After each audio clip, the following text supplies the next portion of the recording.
Todo mundo faz as perguntas erradas sobre o Shanks. Será que ele é forte o suficiente para derrotar Kaido? Será que ele consegue parar o Barba Negra? Errado. Essas não são as perguntas que importam. A pergunta que ninguém faz é essa: por que nenhuma facção em One Piece, nem o governo mundial, nem a marinha, nem os outros Yonkous conseguem prever o que Shanks vai fazer? Porque é isso que faz dele o personagem mais perigoso da história atual. Não o Haki, não a espada, mas a incerteza. E hoje eu vou te mostrar, feito por feito, porque uma incógnita é uma arma mais poderosa do que qualquer poder de Akuma no Mi.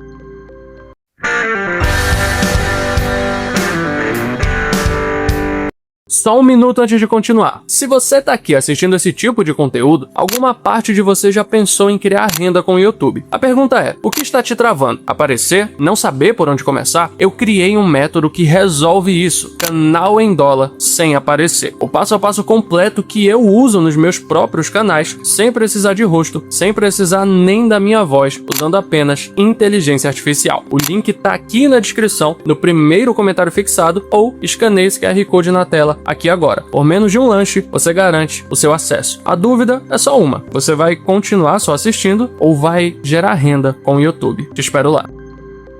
Fala, meu nerd, eu sou o Mikael e sejam bem-vindos a mais um vídeo aqui no Reinado Nerd. Antes desse vídeo começar, desce aqui embaixo, deixa o teu like nesse conteúdo para ajudar a divulgar para mais pessoas, se inscreve no canal, ativa o sininho para não perder os próximos vídeos e considera se tornar um membro aqui do canal para você apoiar o meu trabalho e apoiar essas produções que eu faço para vocês e também ter acesso a conteúdos exclusivos. Vamos direto pro momento que todo mundo lembra, mas que quase ninguém entende de verdade. Marineford, o auge da Guerra dos Melhores. Barba Branca acaba de morrer. Luffy está destruído. Akainu vai matar o Kobe na frente de todo mundo. O caos está no ponto máximo. E o Shanks aparece. Ele não ataca ninguém, não troca um golpe, não escolhe um lado. Ele simplesmente entra na guerra mais sangrenta da história recente de One Piece e diz: acabou. E realmente acabou. Almirantes recuam, piratas recuam. Uma guerra que envolvia os maiores poderes do mundo terminou porque um homem apareceu e falou. Repara numa coisa: antes disso, o próprio Kaido, a criatura mais forte do mundo, desistiu de atacar o Barba Branca depois de cruzar com Shanks no caminho. Ninguém sabe o que aconteceu naquele encontro, só o resultado. Kaido recuou. Isso não é poder sendo demonstrado, é poder sendo pressuposto. Ninguém testou Shanks naquele dia, ninguém quis descobrir o que aconteceria se testasse. E pensa bem, isso aconteceu na frente dos maiores nomes da marinha, almirantes que passaram a vida inteira caçando piratas, treinados para nunca recuar. Recuaram, não por ordem de ninguém, mas por decisão própria. Isso não se ensina em nenhum treinamento militar. É o tipo de respeito que só se constrói quando ninguém sabe ao certo o limite do que você é capaz de fazer. E é exatamente aí que mora o real perigo dele. Agora vamos voltar 13 anos antes da história começar. O governo mundial estava transportando uma Akuma no Mi num navio fortemente protegido. Não era proteção qualquer. Quem comandava a escolta era o Woz-Hou, um dos nomes mais fortes da CP9, a organização de assassinos secretos do próprio governo. E o Shanks roubou a fruta da cara deles. Na época todo mundo achou que fosse só mais uma fruta para Mércia qualquer, a Gomu Gomu no Mi. Anos depois a verdade veio à tona. Aquilo era a Hito Hito no Mi, modelo Nika, a fruta mais lendária e mais perigosa de toda a história de One Piece, um tesouro que o governo mundial escondia havia mais de 800 anos. E aqui está o detalhe que ninguém processa direito. Capítulos recentes do mangá sugerem que Shanks já sabia o que aquela fruta era antes de roubá-la. Pensa nisso. Enquanto o mundo inteiro, o governo, marinha, os próprios Yonkous não faziam ideia do que Nika representava, o Shanks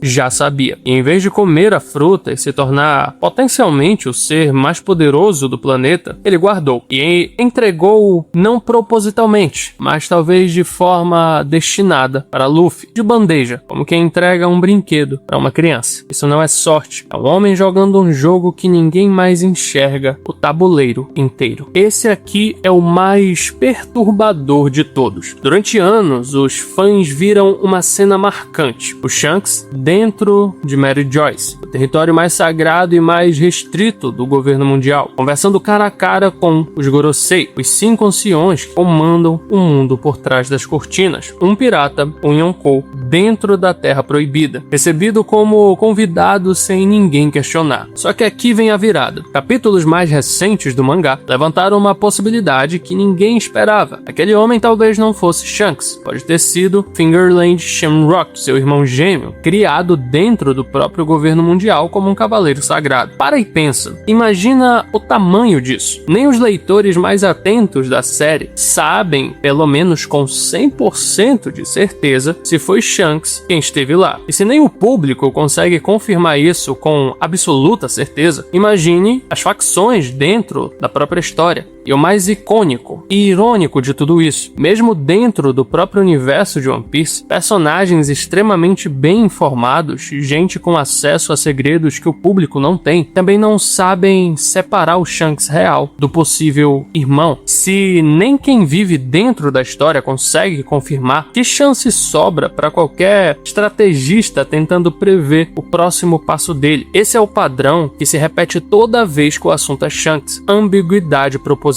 Ninguém consegue prender ele numa caixa, nem aliado, nem inimigo declarado ou confirmado. E é impossível se planejar contra alguém que você nem consegue classificar direito. E a última peça do quebra-cabeça, Elbaf. Por anos, a história oficial era simples. Loki matou o próprio pai, o rei Harold, para roubar uma fruta do diabo lendária. Um filho ganancioso, destruindo a própria família por poder. Foi assim que os gigantes de Elbaf enxergaram Loki durante décadas, o príncipe amaldiçoado, a vergonha da nação. Só que a verdade, quando veio à tona, foi bem mais pesada. Harold tinha aceitado um pacto com Imu, um pacto que aos poucos tomou controle do próprio corpo dele. Ele parou de agir por vontade própria, virou uma ameaça para o seu próprio povo sem conseguir fazer nada para impedir. E quando percebeu que estava prestes a perder a consciência de vez, Harold fez um pedido ao próprio filho, que Loki o matasse antes que fosse tarde demais. Loki cumpriu o pedido do pai. Não foi ganância, foi a última vontade de um rei que já não conseguia mais controlar o próprio corpo. Guarda esse detalhe porque ele importa. Até a história mais simples, que envolve o círculo do Shanks, esconde uma camada de manipulação por trás. Nada é o que parece ser à primeira vista. E é exatamente nesse cenário de caos que o Shanks aparece. Loki, agora dominado pela dor e pela raiva, ficou tão poderoso que foi preciso todos os guerreiros de Elbaf juntos, unindo forças para conseguir subjugá-lo. E há 6 anos, quem apareceu para colocar um fim naquilo foi o Shanks. Loki acabou acorrentado com correntes de pedra do mar na base da árvore de Adão, uma prisão que durava até capítulos recentes do mangá. Só que ninguém, e nem mesmo nós que somos leitores, vimos o confronto de verdade acontecer. Não existe uma cena mostrando o Shanks derrotando Loki cara a cara. O único registro que temos é o resultado. Loki, o homem que cumpriu o último pedido do próprio pai, foi imobilizado, e guardando um rancor tão profundo do Shanks que anos depois ele ainda chama o Ruivo de covarde, sem nunca explicar exatamente o porquê. Mais uma vez, a ação aconteceu, o método não, e é exatamente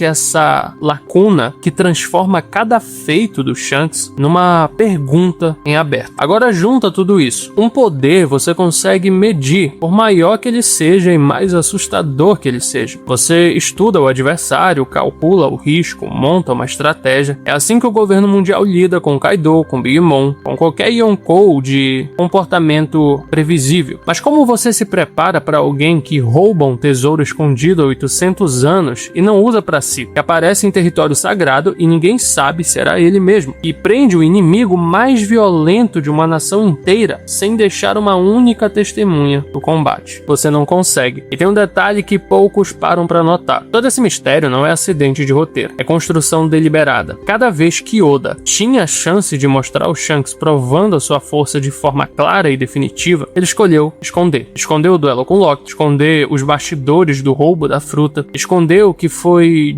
dito nos encontros Mary Joyce, embora hoje sabemos que ele faz parte de uma família nobre, não temos a completa certeza do que de fato aconteceu ali. Isso não é só falta de informação, é a informação sendo negada de propósito para manter o personagem inteiro fora do alcance de qualquer cálculo. Embora tenhamos tido um leve gostinho do poder assustador que ele tem em alguns feitos recentes que ele teve, como por exemplo, derrotar toda a tripulação de Kid com apenas um único golpe, ainda estamos muito longe de entendê-lo por completo. E é por isso que toda a facção do mundo de One Piece, marinha, governo, os outros Yonkous, até os revolucionários, são obrigados a agir como se Shanks pudesse se virar contra eles a qualquer momento. Se ele precisa levantar um dedo, sem ele precisar declarar guerra a ninguém, ele já está dentro da cabeça de cada estratégia do mundo. Isso não é o poder de um haki, é o poder de ser imprevisível numa história cheia de gente previsível.